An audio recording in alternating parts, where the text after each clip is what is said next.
Blog Talk Radio. The recruiting animal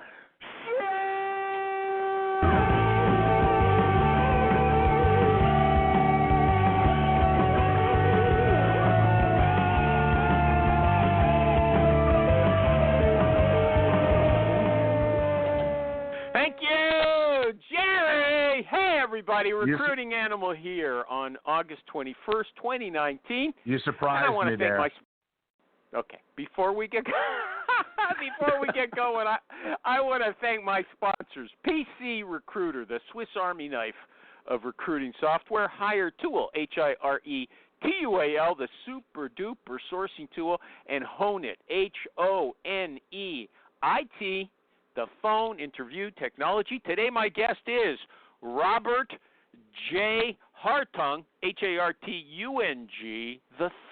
Man, we've never had a guest with a name like that in 12 years. Okay, it's so fancy. Okay, I know, it sounds and like he's got a Twitter address that doesn't work, but I like it. It's called Job Market Punchy. Okay, so if you want to criticize him on the show, it's kind of long. Job Market Punchy, use that. Okay. Anyway, Robert J Hartung, do you call yourself Bobby or Bob? How do people call you? They don't call you. My dad was Bob. No, I'm Rob. Rob. Okay, yeah, not Rob. Junior. Yep. Not Junior. Not Junior, because I'm the third. The third. What's that with the third? I mean, why did your parents name you after an existing person? I don't know. You gotta ask my parents. Okay. You know, it's just one of those things. Okay. Look, I want to get this clear. You were a recruiter for many years, a recruiting director, a senior recruiter. You were an agency recruiter through and through. But in this past year, you've moved into a new role. You are introducing Japanese companies to the American market. I want to know what that is exactly, very briefly, and if you're using any of your recruiting skills to do it. Go ahead, shoot. And you want to talk about one product in particular, you can use that as your example to tell us what you do. Yeah, sure thing. So basically I help Japanese companies establish a base in the United States, either through just basic logistical support down to marketing, down to making connections between future possible clients for them. Basically, just help them with business to business. Okay, so give us the real life example. What's the product that you wanted to talk about? What is it?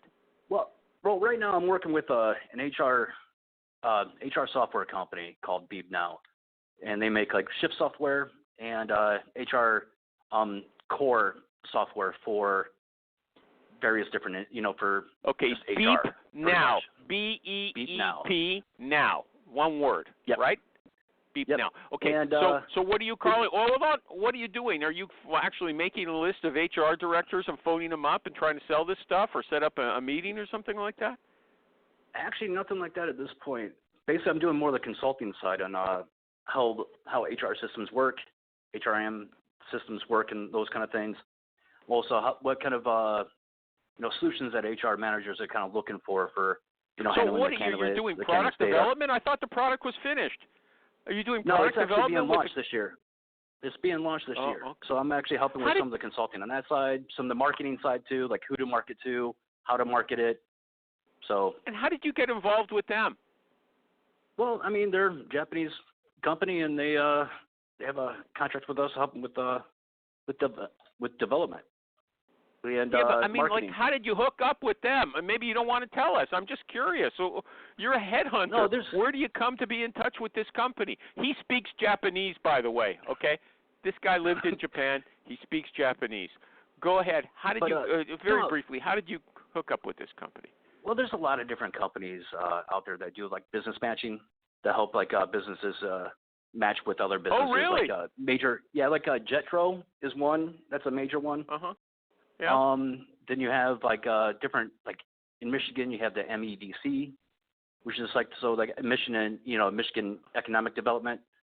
So you have a lot of different groups that actually help businesses with establishing. So there's a lot of business services out there for anybody trying to establish a business and they want to connect with other businesses. Okay. So now here's Okay, you finished with that, or is there anything else you want to say about it? That's all we're going to talk. Basically, one thing I want to point out I just want to point out that we're going to be at the HR Technology Conference in Las Vegas the first week of October. And I'll be there. What's your company name? What under the name Beep Now or your own company name? I will be there under with Beep Now. Beep Now. I love the name. I love the name Beep Now. I love it. I love it. Okay, so here's a question that you can ask a candidate, okay?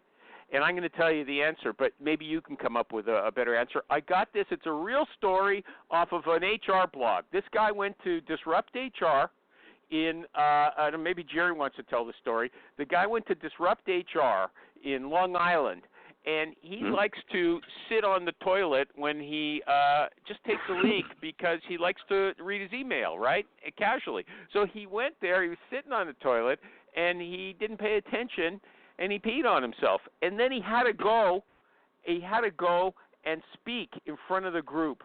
How would you handle that, Rob? How would you handle that? What, if I did it or I had a candidate do it? If you did it or you had a candidate, what would you tell the candidate to do? I mean, it could be anybody. I don't know. I'm pretty careful when I use the restroom. I've been pretty well potty trained. Jerry, do you have an answer? Jerry, you got an answer? Jerry? Jerry's gone eating or something like that. Okay. Anybody got an answer? Hey! Okay, he's there. Okay, I'm Jerry, here. do you have an answer? How would you handle that if you peed on yourself before you had to speak in front of a group? Man, I can't even stoop far enough down the gutter to answer this question. Can you pick up the phone? Get off the speakerphone. I'm in the middle of something. Hey, I'm not on a speakerphone. I do have experience. I'm not on a speakerphone. Can you hear me? Michael J. Cox, go ahead. How would you deal with that situation? Yeah, I'm with Jerry. Even though I'm not on a speakerphone, there's no sense in answering this question. Okay, I'll tell you what he did. And this is ingenious, and I think this is why I think it's a good question for an interview. He got up there in front of everybody. He told them he peed on himself. But then he immediately said, "Hey, I'm just kidding. It was just water. Just spilled some water on myself." Okay, so that's quite quick thinking. And then lied. Yeah, then he lied to cover it up. I mean, but that's good. I thought that was very good. Okay, here's another sort of an oddball question. I noticed this week that Mark Halperin, I don't know if you guys remember him. He's a political commentator on TV, and he got the boot from like ABC for harassing women over the years. About 7 or 5 of them came and said he tried to kiss them, he touched them, he pressed himself up against them, stuff like that. Now he's coming up with a new book about how to beat Trump, and he's interviewed 75 prominent Democrats for their opinions to go in the book. Now, some of those people who spoke to him are being criticized for even talking to this guy. And so that made me wonder if somebody loses a job for harassment, for, maybe saying lewd things at work, or maybe, kissing somebody, when can they get another job? Rob, would you actually handle somebody like that as a recruiter? As a recruiter, probably not. Yeah. Too much of a hassle, to be honest. I mean, I would just be, flat out. I would just have to say it off the bat. It was like, not really much we can do because it's going to be a really hard sell. And is it really worth the effort? I mean, you got. Okay. I mean, the return on investment's not really there if you have a. Well, you know what I like wonder that. though.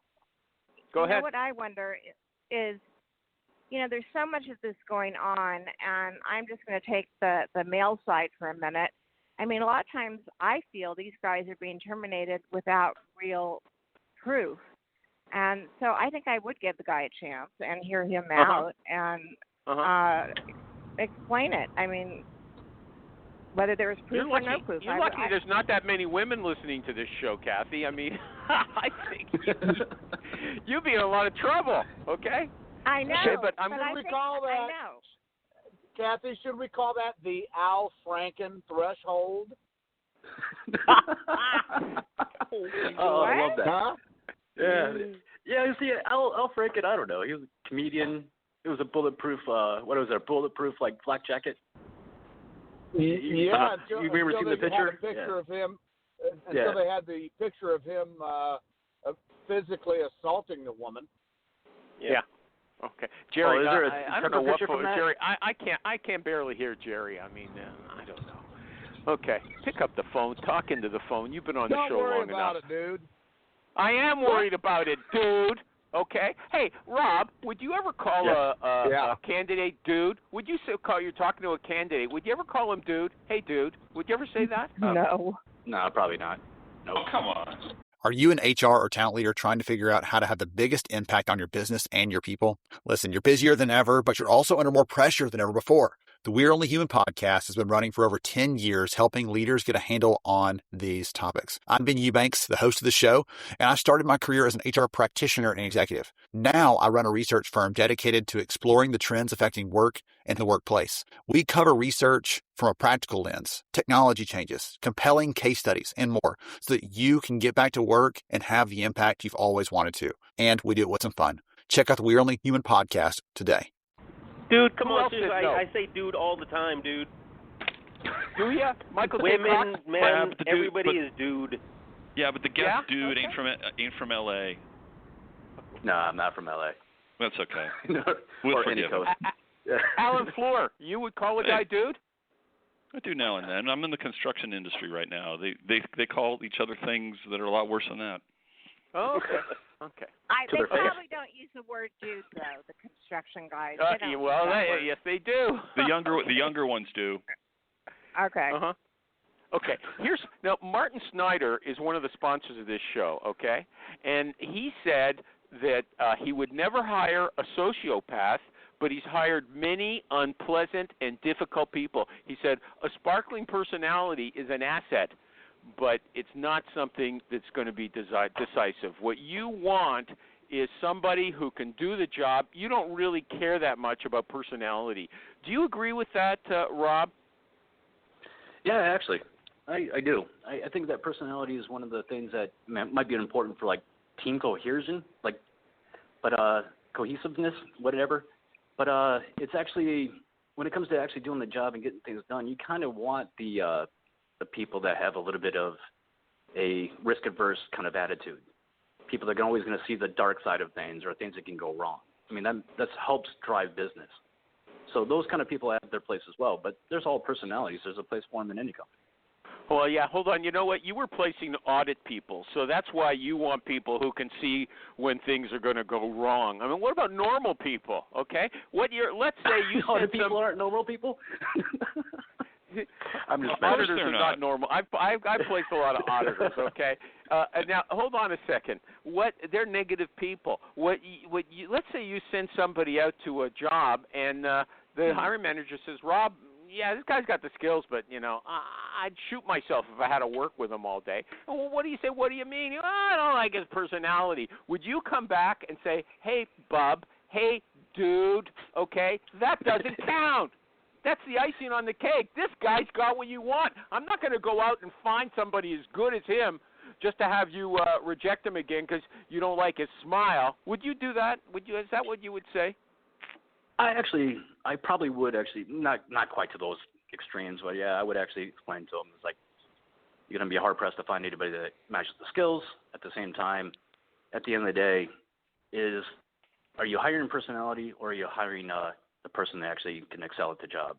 Yeah. Because if you're in the process of hiring, personalities, then that personality might up and leave within 6 months as well, or they might have different issues based on your personality. So, I don't know. Yeah.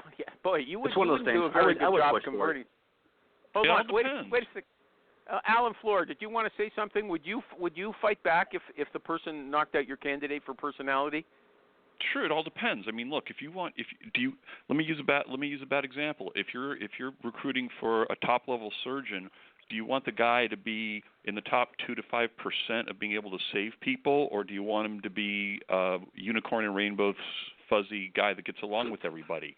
It depends. Yeah, I definitely want a Dr. House. Yep. Kathy wants a nice guy. Okay, she was married to a nasty surgeon. She was married to one of those bad surgeons. Okay, but I think surgeons. Wait. You're talking about me? I'm at the beach and I didn't hear this. What are you saying? Okay, well, like Alan said, if you're you don't hire for personality. If you're going to have an operation, you don't care if the surgeon's a nice guy. Oh, you yeah, want you him do or her. care. You do care. Let me tell Uh-huh. you, some of these guys that started out, or even the elderly surgeons, they'll say, "Oh, well, he's 74. He's lived a long enough life."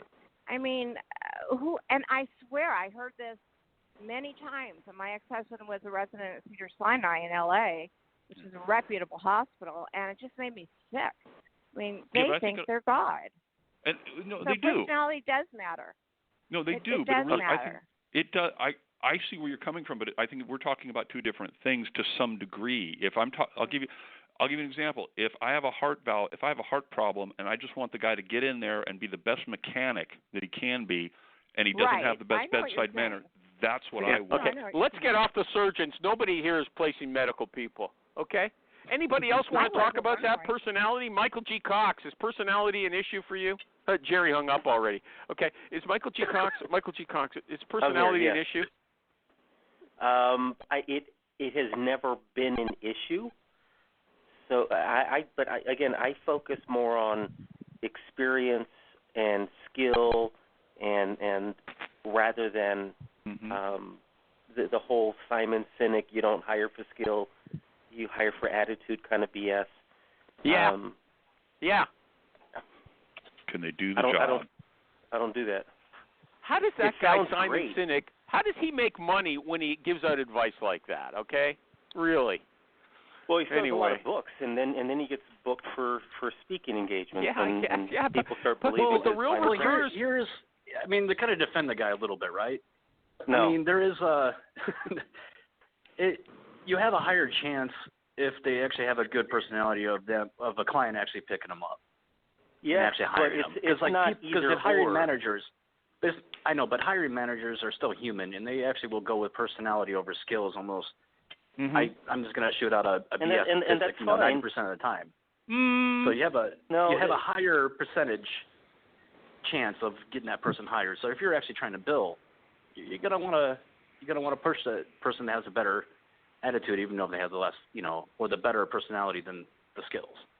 No, so here's a great example. I saw this quote several years ago from Simon Sinek, and it makes all the rounds, and it becomes this empty platitude online. So I take this and I show it to our president, and his response is, look, I'm paying you to find me not the guy with the great attitude. I'm paying you to find me the guy that has a great attitude and all the skills that we need to get the job done, not one or the other. And your response is? My response is, yeah, absolutely. I think this is a line of crap. I'm not gonna imagine this. You don't hire for skill, you hire for attitude. You can always teach skill. No, that's true. Imagine I go to a hiring manager and say, hey man, this guy doesn't know what the hell he's doing, but he's got a great attitude. How about we hire him and you pay me that fee? Make sure I get my bonus. I get that, but are they willing to pay for it? Because if you're going to if you need to find an Eddie Van Halen, it's okay. We can find Eddie, but you better be ready to buy Eddie. Oh yeah. Oh, okay. If they can't buy it, that's when you're on the outside, that's not a real client. Enough of this. Okay. God, just when it starts getting good. Rob. Right. Eddie Van Halen. Yeah. None of us are booking rock bands. Okay. Yeah, okay. I have not heard his name in years. Yeah, that'd be a fun. Okay. Hey, Robert Hartung III. Okay, Robert Joseph Hartung III. Okay. How did you do business development when you were a recruiter, which was just earlier this year? How did you get new clients? Well, basically just go through and actually just do the cold call. Work your way through, the system, things like that, get the contact. But I mean, over the years, I've built up a pretty, large LinkedIn profile. Imagine that you don't have, an established, contact that you can just call in. Okay. Or are you saying that people called you primarily? People called you. Is that what you're trying to tell me? No, I did have some call me, but when I actually went on my own besides working for an agency, I mean, I built up some of the contacts over the years, and just kind of just added people. But basically what I would do is just call and go through all the gatekeepers until I got to the right person. Basically just. And what did you do on the phone? What did you say? What did you say on the phone? I mean, at what point? To get through when you got the person said hello, and what did Robert J. Hartung III say? Well, I mean, you want? I just break it, I guess.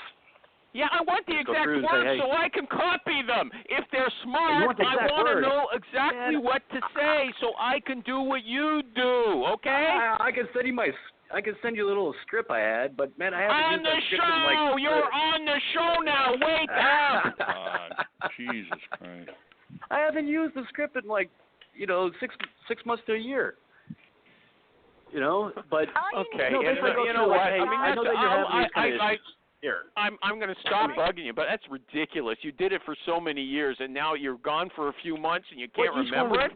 Each one was a little bit different. It depends, because I would go in, and it depends if I was actually going through and trying to find requests for, see, a lot of people I had in the pipeline, so quality engineers for the automotive industry, right?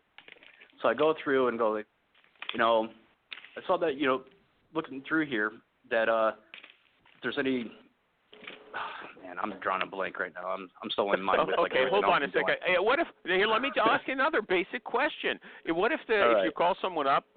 Did you cold call candidates as well? Yes or no? Yeah. Yes. Yeah. Okay. You get somebody on the phone. She says, "I'm happy where I am." What do you do?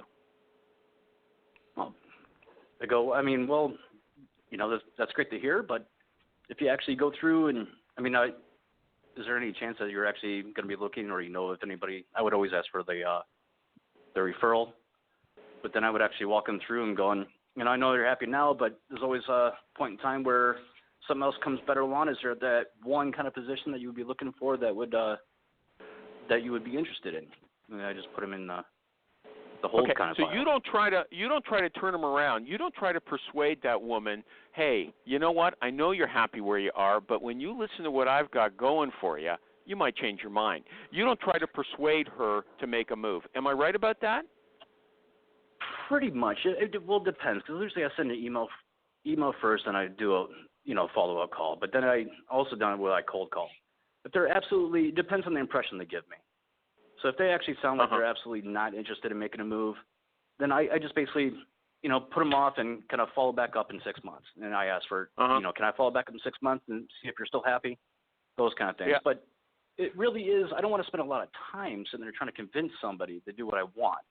I have to make a kind of determination of whether or not this person's actually likely to actually change their mind and what kind of argument would actually be convincing for them, for their own individual. So basically, I would go through and ask them, what do you enjoy about your job now? And, what makes you happy about the job?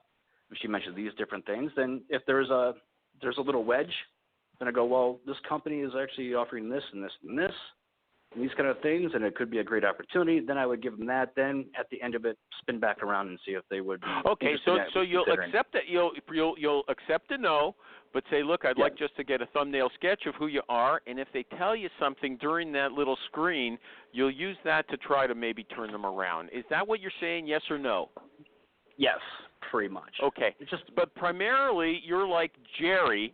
Jerry says he's made a lot of money accepting no's, something like that. If he hadn't hung up, then he'd be arguing, but I've heard him say it many times. Anybody else want to take a different tack on that? I'm happy where I am. I do. Go ahead. I do. I was working on placing environmental services. Kathy, are you picking up the phone? Do I have to fight with everybody? She's at the beach. I'm at the beach. Okay. Go ahead. Go ahead. I was placing environmental services general managers at Stanford Hospital, and they really wanted people from a certain hospital in Northern California. I called this one guy, and he must have said no to me. I don't know. I kept calling. I don't know how many times. Finally, I caught him at the right time, and I pulled 9 people at once from that department and put them in Stanford.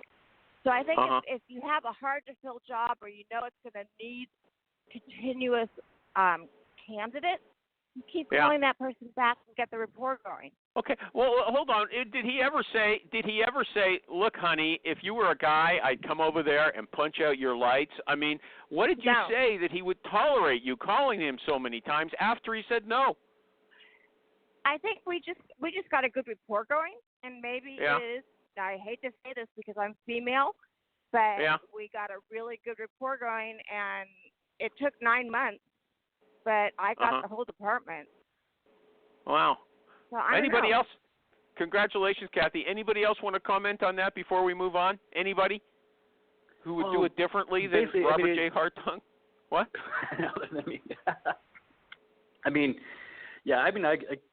If you stick to them and things like that, I mean, you're going to have, like, about the 10th time you contact them, you're going to have, a bit of rapport built, and at the same time, they might be interested at that 10th, that 9th, 10th time.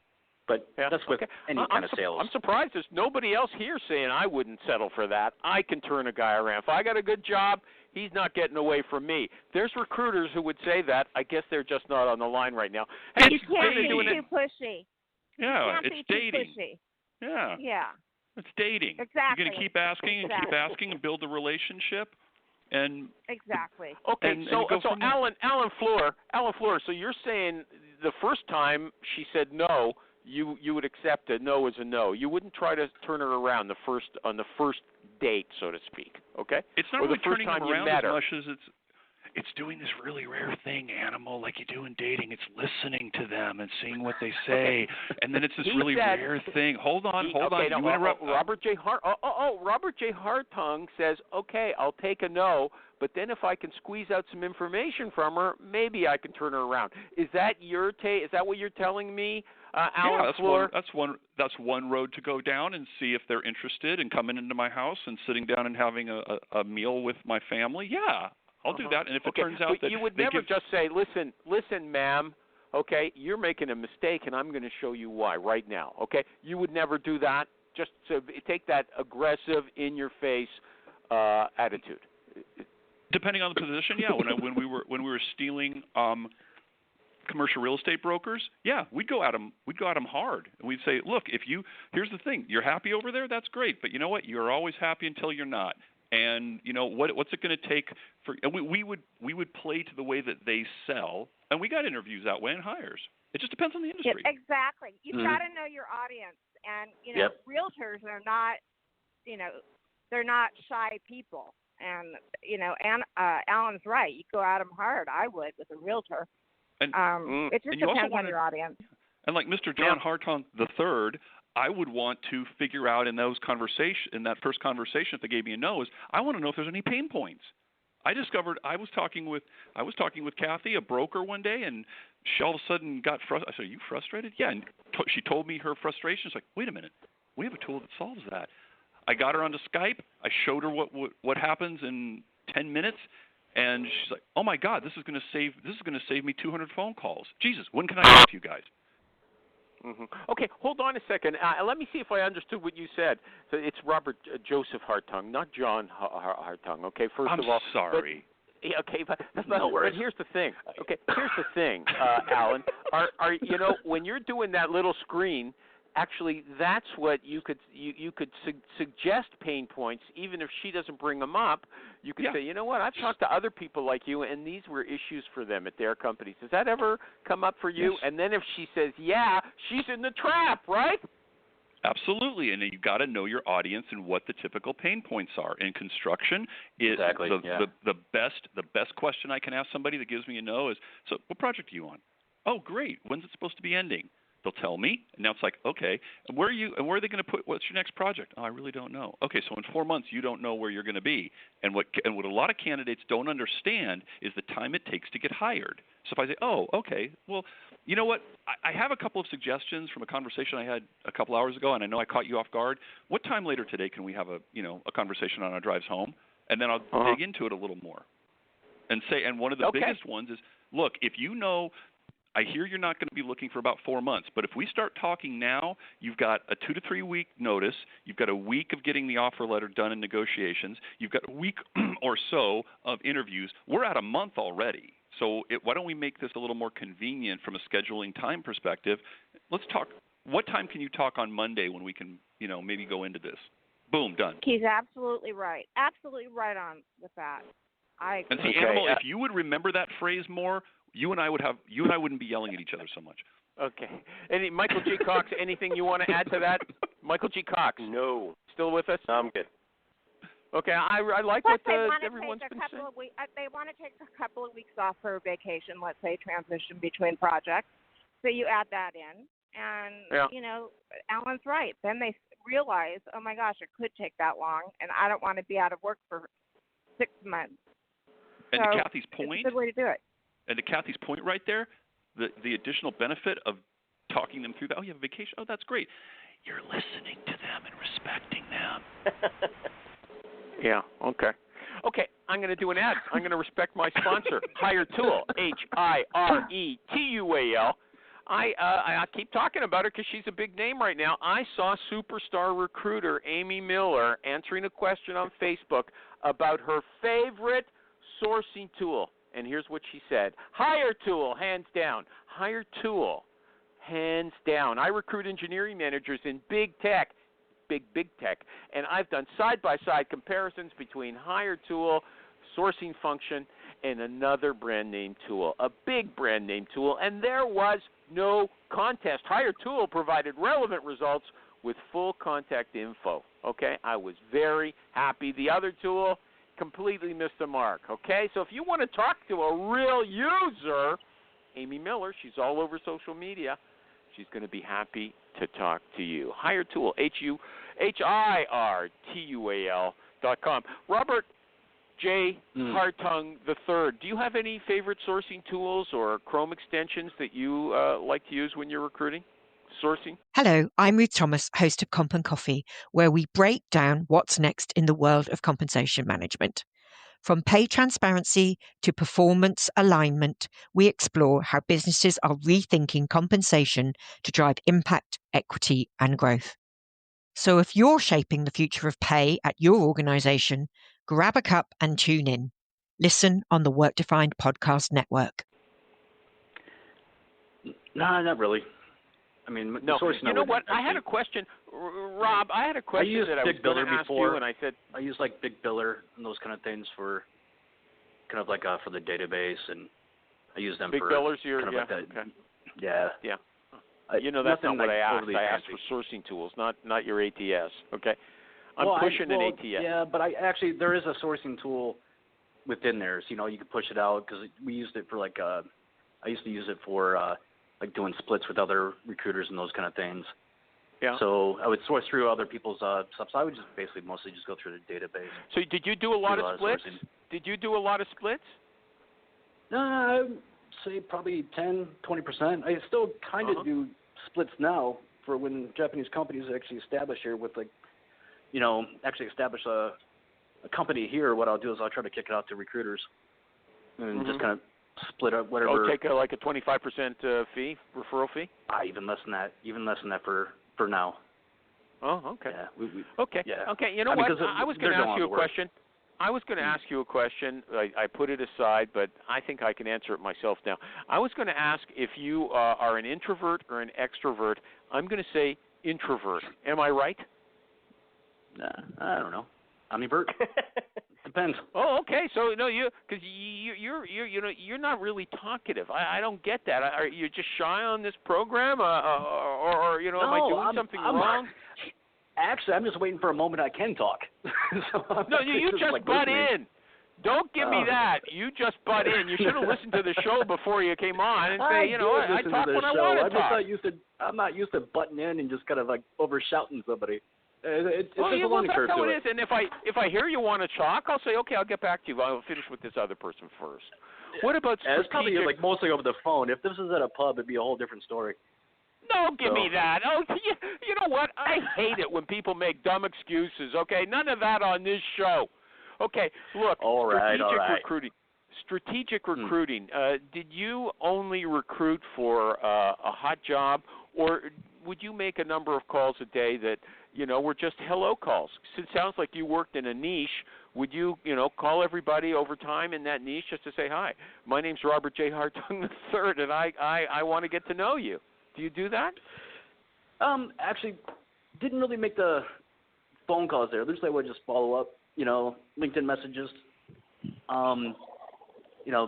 shoot out an email, those kind of things. And occasionally, like, if I have a phone call, I did have, like somebody to touch base every, 3 months if I haven't heard from them a little bit. Or just reach out to new people to kind of build a pipeline. I don't understand what you're saying.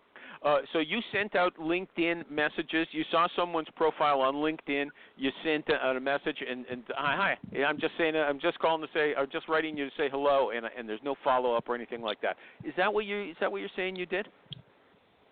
I mean, something very similar to it. Or I'd like to say, I would actually ask, like, how's everything going? Your job, blah blah blah.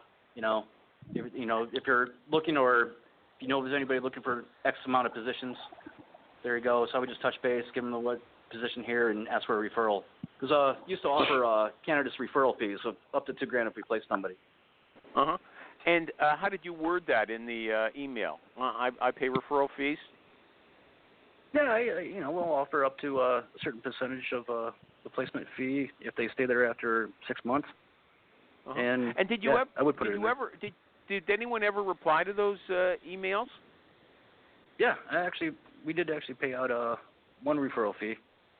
I mean, yeah, but okay. Does anybody impressed by that? It sounds like a little aimless. Just an email out of the blue.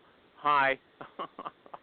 If I was going to be honest, if I was going to be honest about it, yeah, it was kind of aimless. Didn't really. Okay. I would say I didn't really have a very good ROI on it. Yeah. I mean, it was just more like touch and base. That just kind of basically had that little whisper, that little like, "Hey, we're still here," kind of thing. Yeah. Kind of like the old Facebook post, like pokes. Pokes, it wasn't yeah. anything That's a good comparison. It's a good pokes. I always thought it was the dumbest thing. Okay, so what about voicemail? When you call people, did you leave voicemail? Well, was your initial contact always email? It sounds like it was. No, see, it's split. When the first several years was all phone. It was pretty much all phone, almost not an email until I actually got the person on the phone. But then it switched over to going to sending out a email first. So yeah, the first initial phone call, what I would do is make the phone call, leave a message, then I would repeat. I would actually call the person probably 4 times that day. Go through a list and call them 4 times. The first time I would leave a message, the next 4 times I wouldn't. Then the second day I would do the same thing. I would leave a voicemail, then again call them again 4 times. Then I would start tapering off. So if I didn't get a hold of them within a week, then I would just put them on, call them back in 3 months. Okay, you see, Jerry, I know what Jerry would say. These candidates can see that you're calling them 4 times a day, and they don't like that. I mean, is somebody saying, is somebody saying that's dangerous? Yeah, I agree. It's Kathy. Yeah, I think it's almost stalking behavior. See, yeah, that's the thing. Like I did at the, kind of the first place I was recruiting. That's why I switched over to sending an email first and doing a phone call there to discuss the email. Have another purpose. So I give them a quick shout out of why I'm going to be calling you, follow up, and see if you're ready to listen. And I would tell them exactly what time I'd actually call them. I might give a call between 10 and 11. What was in your email subject letter on the first email? Subject line, rather. It depends. Am I emailing them to their corporate email, or am I emailing to their private email? Corporate email. Corporate email is looking for referrals. Looking for referrals. If you know of anybody, I noticed that you're in the industry. I'm looking for referrals for these kind of, these set of positions. If you know anybody, please share my information and share this email with them so I can, hopefully help them find their next role. That kind of thing. And if it was a personal email? Then be I just start with basically looking for this, and I came across your profile. The subject line. Listen to me. The subject line would say looking for. Well, it'd be basically looking for such and such. Okay, I got to do an ad. Hey, everybody. Recruiting Animal here for PC Recruiter. Nick Mazur, M-A-Z-U-R. Nick Mazur, he's a recruiter. And on Facebook, he said, we use PC Recruiter and we love it. I have demoed a ton of systems, and they have the most robust set of features. Other products do one or two things better, but overall, I think it has the most features. You know, we do multiple industries and 4 different types of searches, and PC Recruiter is very versatile. It does what we need it to do, and that's true. It is versatile. It is configurable. I don't know if there's any other product that suits every kind of recruiting because you make it work the way you want it to work. They don't impose a workflow system on you. And you know what? Everybody says they got great support. They're very nice to deal with. If you don't know how to configure your own software, they're going to help you. So check them out, please, at PCRecruiter.net. And I know that I said earlier in the show that Martin Snyder, the boss over there, is quite willing to hire nasty people, but not to face the customers. Those are the nice guys, okay? And I'm going to do the ad for Hone It right now as well. Hone It IT, HONEIT.com. You know what it is? It's phone interview technology. It records your interviews, turns the key questions and answers into separate audio clips to help hiring managers hear the motivation, the personality. Remember we were just talking about personality? And the enthusiasm the recruiter just heard. When you can share a story with a hiring manager in the candidate's own voice, it delivers a ton of info that you just can't get from a resume or a dry report from a recruiter. So if you want to get a hiring manager excited about a great candidate, share some of that sizzle with Hone It, HONEIT.com. It also turns everything into a searchable transcript as well. Although, you know what, I'll have to talk with Nick Livingston, the boss over there, about this. 'Cause we just had that discussion, you know, about personality. What if the person doesn't have a good personality? Maybe you don't want the boss to hear what they, the hiring manager to hear what they sound like. That, and then you just give them the transcript in that case, I guess. What do you think, Rob? Give them my transcript? Rob? Yeah, okay. Rob, Yep. I'm going to take it that you didn't nurture a pipeline. You didn't have a list of people in your niche who you sent regular info to about how to find a job and what's going on in their industry. You didn't do that. Am I right? No, I actually did. But I would send them like little, I would send them little like forums, these kind of, you know, different forums, different information about, it's like I had like basic like PDFs I would send them about how to approach interviews, how to look for, you know, things like this in the industry, and, you know, basically how to negotiate salary, those kind of things. Uh-huh. Yeah. How many people were you sending them out to? How many people were you sending it to? I don't know, on average through a week, probably, I send out probably close to 50 to 100 a week. Uh-huh. And did you ever know, was there any way for you to measure the results? You know, that's the thing. I didn't really do a very good job of tracking some of the results. Uh-huh. Okay. So, but I did have, I mean, mine's going to be mostly like, I do have some results from people that reached out to me and say, yeah, I was able to get a job. Thanks for all their, thanks for like, the information and kind of basically consulting with me on, how to find a job. Okay. What about this kind of result? You phone somebody up you've never spoken to, and they say, oh, yeah, I know who you are, or I'm going to accept this guy's call because he sends me this mail every week or two. Did you ever find that it warmed up a cold call? Was there any way that would is there some indicator that, yeah, this guy knows me because I keep sending him email, and he's willing to talk to me for that reason? Was there any way for you to test that? Well, there's definitely a way to test it. You can actually mark it, but you have to find a way to track it and either manually track it or to just update every conversation. But at the time, I didn't have a very good CRM or to kind of put all that information in there.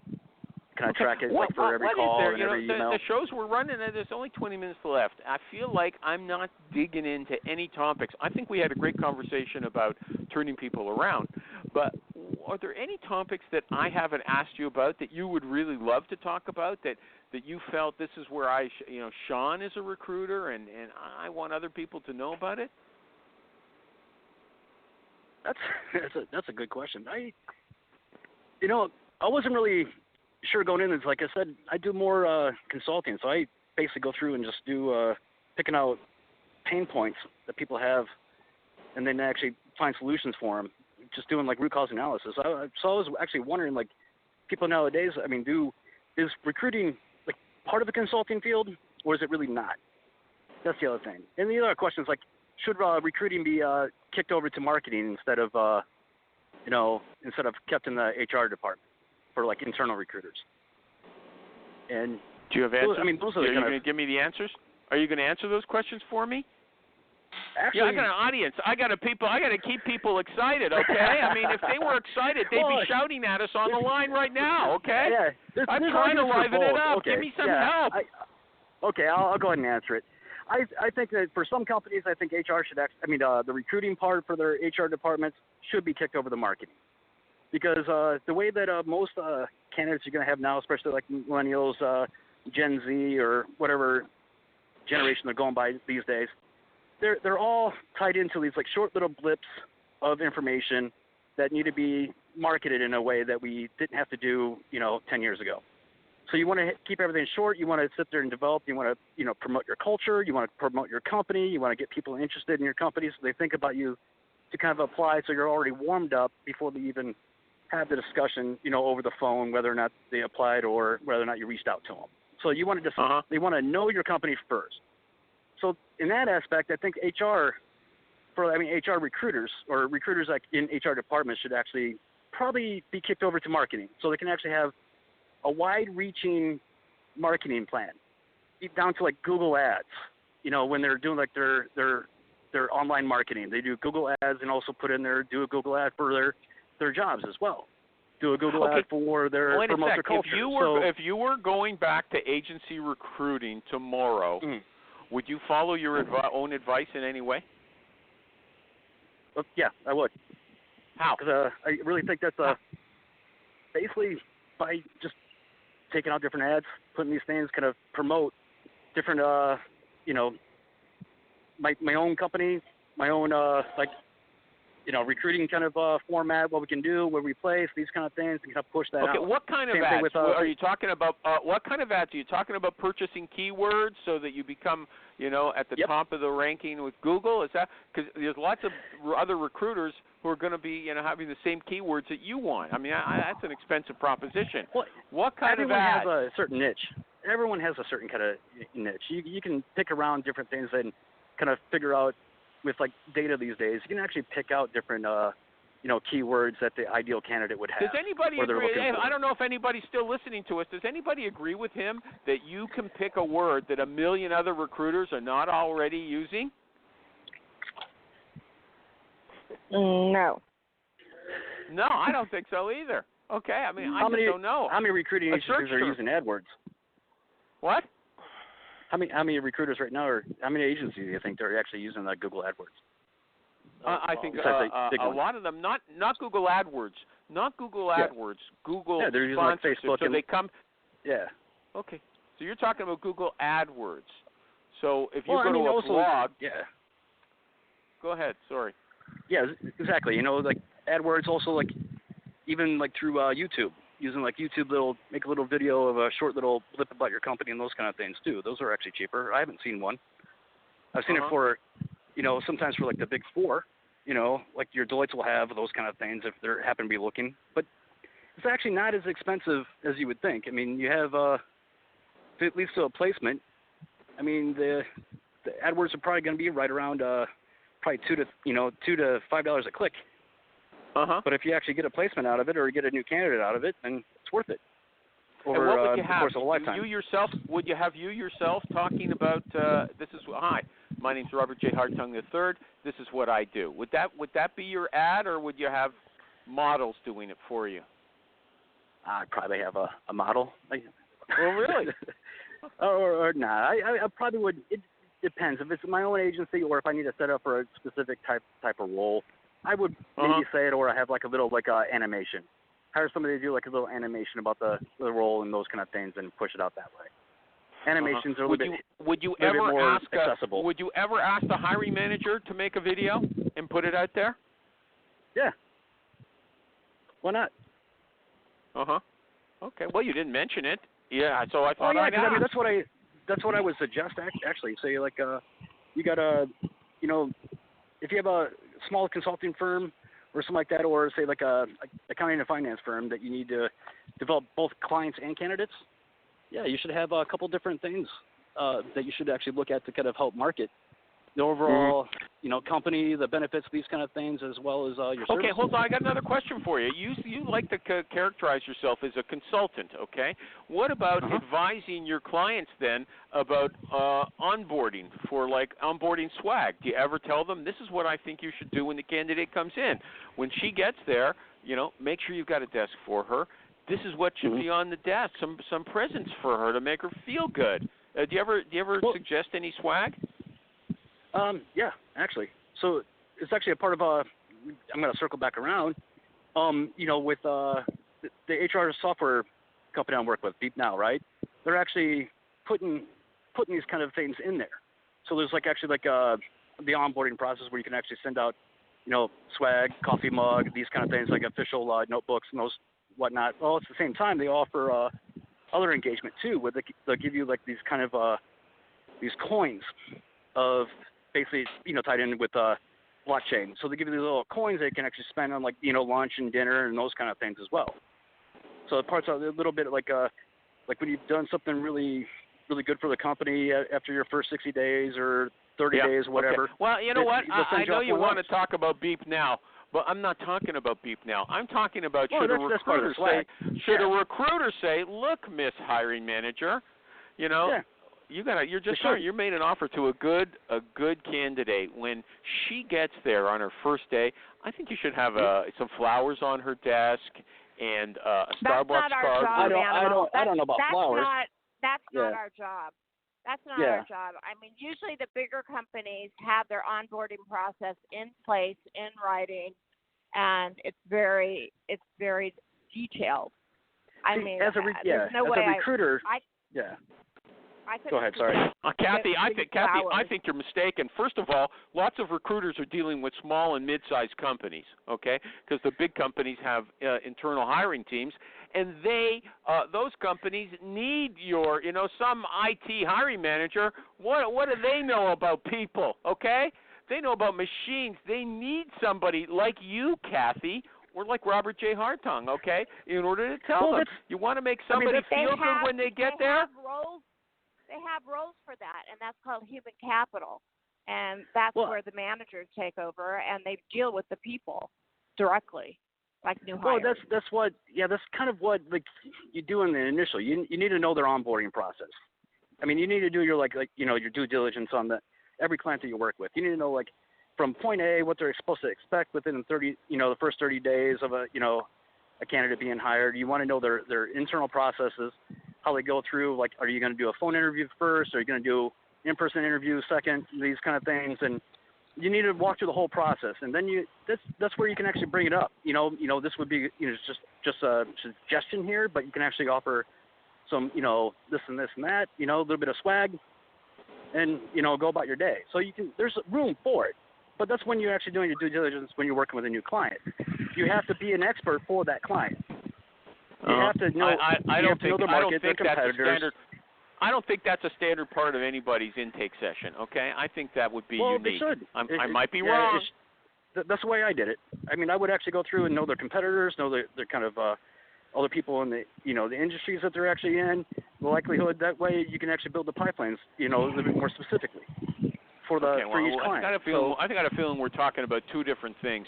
Did you give detailed feedback to candidates who are rejected? If I had detailed good job feedback, what? If I had detailed, okay. What does that mean in real life? No, that's a no. You don't give feedback, okay? right? Well, if I actually got if I got detailed feedback, if it depends how detailed. Like what? Like what? Okay. I mean, like what? if they just like, we're going to pass this person because of X and X, and then I would just, give the candidate, X and X. I asked for an example. That's not XXY or XYZ. That's not I don't like the person's face. I don't like her voice. I don't like the suit this guy wore, okay? I'm not going to. Well, I don't get that kind of information from it because people live in, Well, yeah, I got that kind of information. So you don't pass it. No. So you take it back. If they give you feedback, you don't necessarily pass it on. You pass on the feedback that you think the candidate might swallow. What else? So if you don't give any feedback, what do you say? Sorry, I'm not allowed, or they didn't tell me why they rejected you and picked somebody else, or that other person just passed like it. Michael if I didn't get it, I tell them. What do you say? Tell them flat. I didn't get it as much information. Hey, it's Bob Pulver, host to podcast. Human-centric AI, AI-driven transformation, hiring for skills and potential, dynamic workforce ecosystems, responsible innovation. These are some of the themes my expert guests and I chat about, and we certainly geek out on the details. Nothing too technical. I hope you check it out. Okay, so you're out. That's all. Yeah. Thanks, Bill. You're out. I don't have any details for you. That's it. But maybe we'll unfortunately, speak again. I would sugarcoat it a little bit. Unfortunately, I don't have any feedback for you, but if anything does come in, I'll let you know. Reach out, and hopefully I can help you with any other roles that come up in that same kind of thing. There you go. What if a candidate, when you're doing an intake session with a candidate, a screen of a candidate, and you say, why would why would you be interested in this position that we're looking at right now? And she says, I hate my boss. Well, is that okay with you? Yeah, that's fine with me. And would you tell her to tell?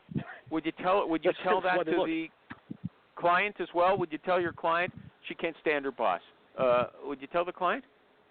I wouldn't sugarcoat it. I wouldn't. But yeah, basically.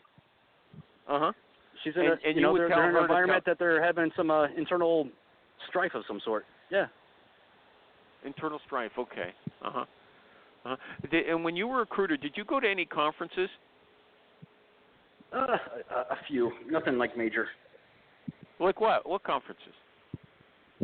Well, more like HR related conferences. I didn't really go to like specifically recruiting, so I would go to like some that were put on by like SPHR and Why?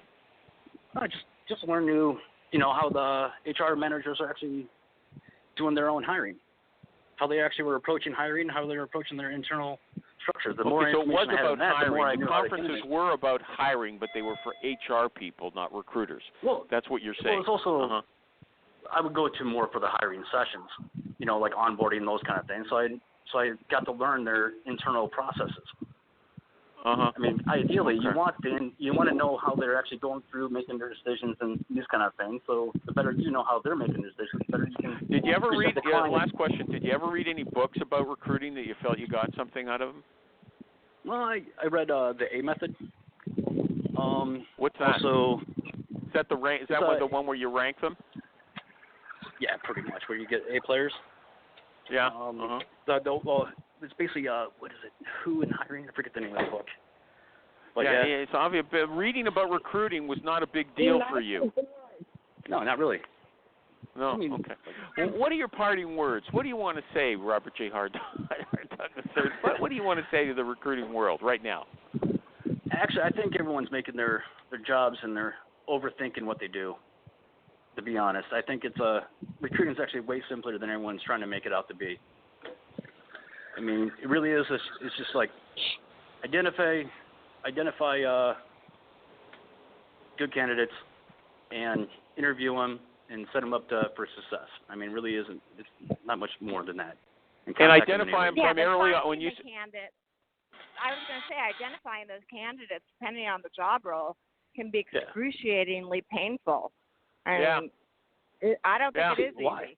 Well, that would show a lack. I mean, this is where I'm going to get some flack probably, but that shows a lack of not understanding the job, or understanding or not understanding where these type of people are going to be, like on their online presence, or how to find these. Well, which is one of the questions I didn't ask.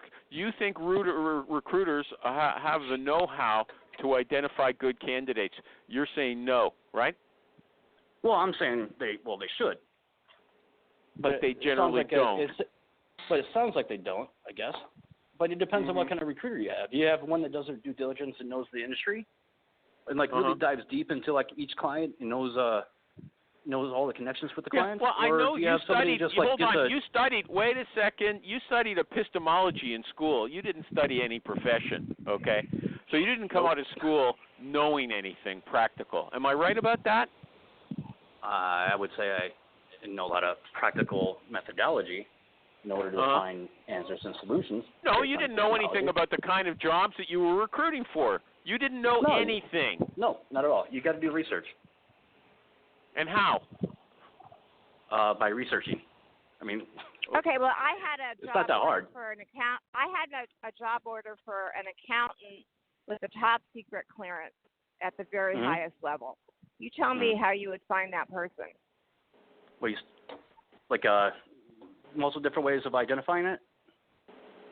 I mean, you're saying that the recruiters don't know the job well if it's taking time. There are very few candidates that fulfill the requirements of the job that I was looking for. So you need a TS with a polygraph, pretty much. That's what you're saying. Or what secret clearance did you need? A CPA with a top secret clearance. Yeah, sounds like they were working for like a Grant Thornton. So you need a SCI, cleared accountant, pretty much.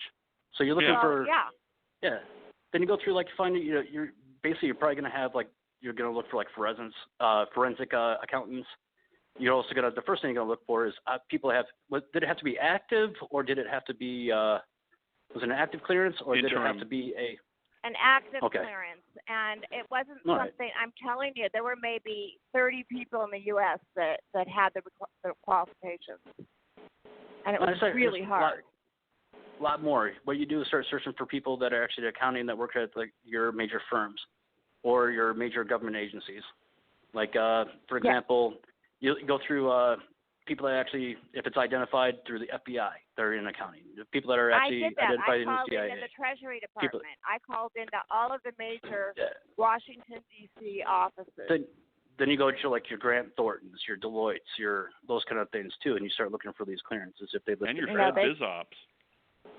Yeah. They don't have those. I mean, I'm telling you, it was difficult. This argument should have come a little earlier. This argument should have come. I want to thank Kathy Manis, calling from the beach, Alan Floor, Michael G. Cox, Jerry Albright, and our new friend, Robert Joseph Hartung III.